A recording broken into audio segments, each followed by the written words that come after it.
Badan Meteorologi, Klimatologi, dan Geofisika memprediksi Sumatera Selatan akan diguyur hujan dengan intensitas sedang hingga lebat selama sepekan ke depan, atau hingga 12 Maret 2025.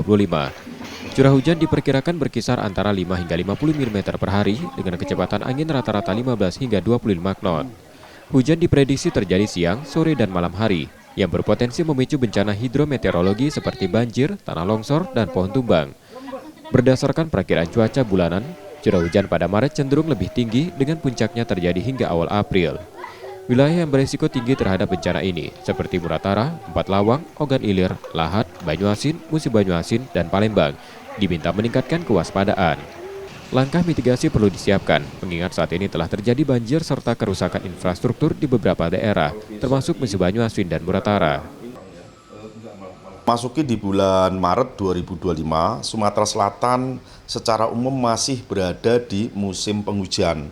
Nah, barangkali seminggu terakhir ini setidaknya kita sudah merasakan di beberapa kabupaten kota yang ada di Sumatera Selatan dampak dari bencana hidrometeorologi basah yang diakibatkan dari adanya curah hujan yang turun di beberapa kabupaten kota.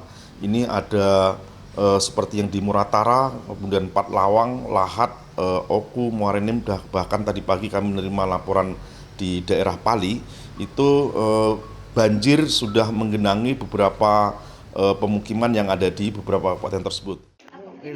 Masyarakat diimbau untuk membersihkan aliran air di lingkungan masing-masing, serta tidak membuang sampah sembarangan mencegah genangan dan banjir. Reski Oktora, Muklas Diferensial, Kompas TV, Palembang, Sumatera Selatan.